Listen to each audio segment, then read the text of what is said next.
Okay, so viewing preparation. So one of the questions that I ask myself before going on that viewing is start with the end in mind. What is the purpose and what am I hoping to achieve by going on that viewing?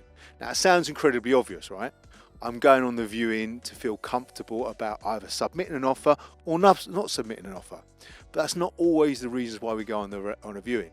Number one, it could be to build a relationship with a new agent. If there is a specific agent or a valuer that I know that's going to be coming out, I may book that viewing to build rapport. I may also use the viewing as an opportunity to build rapport with a vendor. Okay, and it's a little trick.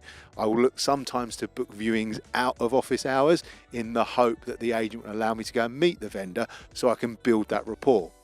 Number two, I'm looking for curb appeal.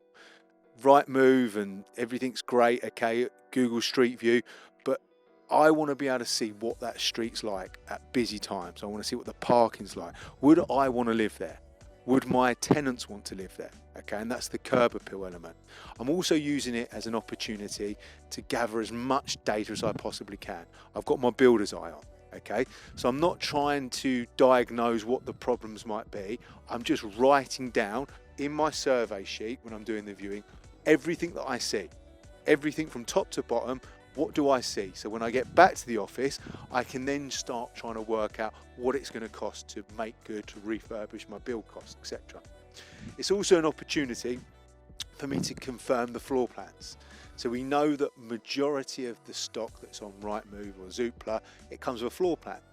But I want to make sure that those measurements are there or thereabouts correct, especially if I'm starting to diagnose and look at how many rooms we can get into that house. I need to get a good idea. So I'll go there with my laser measure and make sure the room dimensions are on point or there or thereabouts. Because a lot of the time you'll find that sometimes estate agents like to exaggerate the size of rooms. Sometimes they've taken the wrong measurements. Sometimes they haven't taken the floor to ceiling heights right. All these things, I need to make sure I capture that data. So there's some key things to consider when you're going on a viewing, but always start with the end in mind. Why am I going on this viewing? Okay, it might be the first, second or third viewing. There is a purpose to that viewing. Hope that's been helpful. Stay tuned.